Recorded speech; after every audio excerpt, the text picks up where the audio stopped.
So we're going to look at what this means. Okay. So Israel has something called the Greater Israel Project.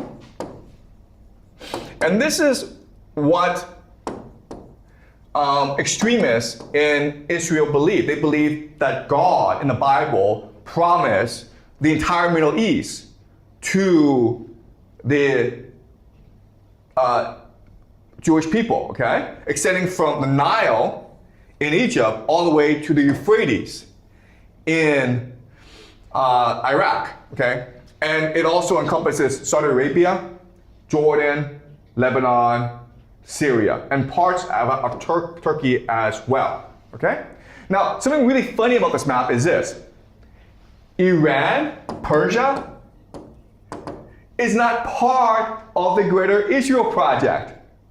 So then you're asking yourself, wait a minute here. If Iran is actually not part of the Greater Israel Project, then why is Israel going to war with Iran? Well, the reason why is, if they want all this territory, their main enemy is not Syria, that's been destroyed. It's not Iraq, that's been destroyed. It's not Saudi Arabia, it's too weak. Not Jordan, it's too weak. Not Egypt, it's too weak. Not Lebanon, it's too weak, okay? Their main enemy is the American Empire, okay? In the Greater Israel Project, it's the Americans that control the land of Greater Israel, the Middle East. These are American bases. So in other words, you use this war against Iran to destroy the American Empire. How? By forcing the American Empire to go and invade Iran. And when this happens, America will be too overextended, and then they'll be forced to retreat from the Middle East, okay? And so eventually, America will be defeated. America will be forced to retreat from the Middle East. And that will leave two regional powers, okay? Iran and Israel. And again, because of the Greater Israel Project, the Israelis have no problem with this.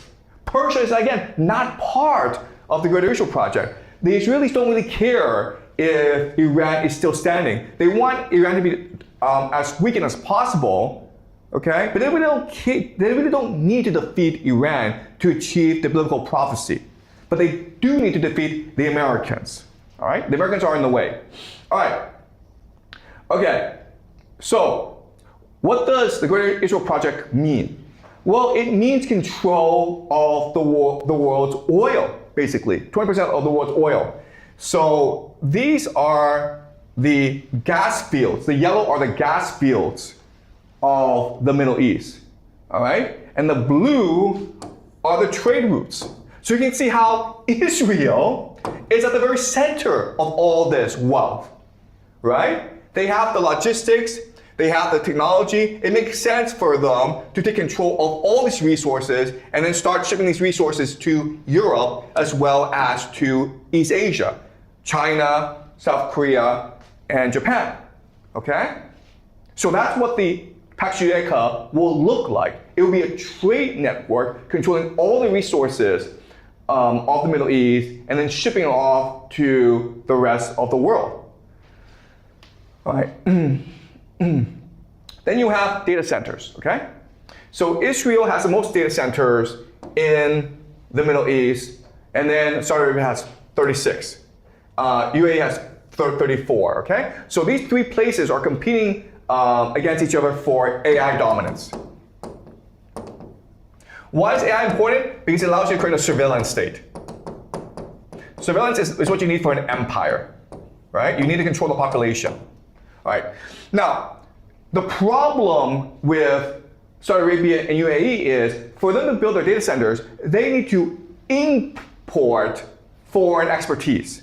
They themselves do not have the human capital to build these data centers and to run these data centers. On the other hand, Israel does, okay? Israel has the best universities in the Middle East. It has the best IT talent in the Middle East. It has the best human capital. Therefore, it makes perfect sense for Israel to just absorb the entire AI network of the Middle East and become the main epicenter of AI surveillance in the Middle East, okay? Which will become the backbone of Pax Judea.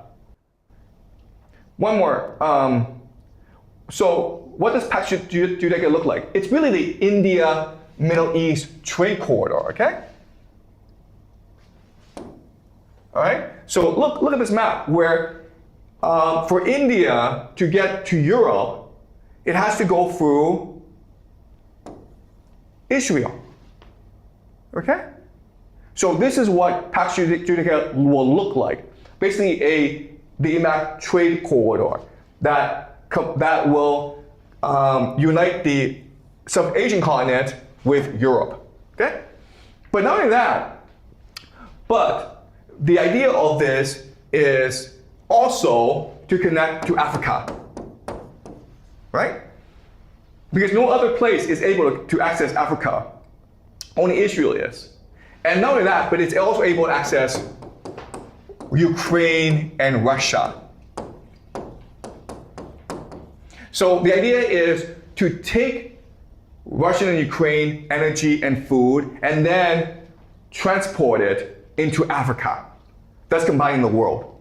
Okay? So Israel, because of its location, can really be the epicenter of all global trade. All right. Now, let's look at Iran. So for the longest time, Iran did have lots of resources, oil resources, but the Americans put sanctions on these oil exports. This war has basically lifted all sanctions, okay? So the Iranian economy is now able to export its oil all across the world. So this is Trini Parsi, and he is probably America's foremost expert on Iran. And he talks to a lot of people. And what he's saying is basically, Iran now is able to produce oil, transport it across the world, and then get money for it, okay? So what the conclusion he makes is this. Trump and Israel's war has ended up delivering Iran de facto sanctions relief.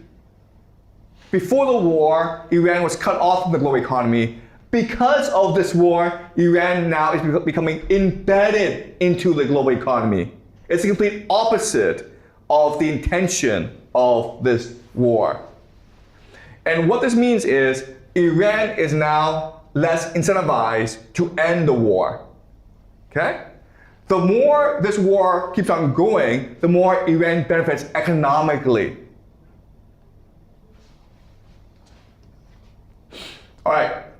So Iran, once this war ends, becomes the epicenter of two major trade networks. Okay, the first is something called the North-South Transport Corridor that links Russia, okay, and Iran together, okay? And this will then allow Russia to access India and Asia, and allow Iran to access Europe. Okay? So this is the North-South corridor that's controlled by Russia. But also, you have, of course, the Belt and Road Initiative. And guess what? Terrain is also at the epicenter of this trade network. Okay? So for China to access Europe, it has to go through Iran. For Europe to access China, it has to go through Terrain as well. Okay? So this is what the new world will look like after the war. You'll have two regional powers, Israel and Iran.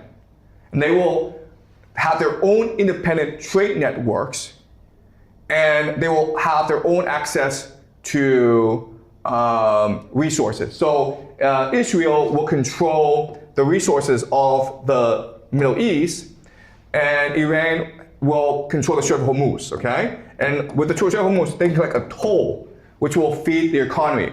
They will be helped by Russia and China, because it is in Russia and China's best interest to develop the infrastructure of Iran to facilitate global trade. Okay? But then you're like, wait a minute here, but Iran and Israel are enemies. Okay, so this is a misunderstanding.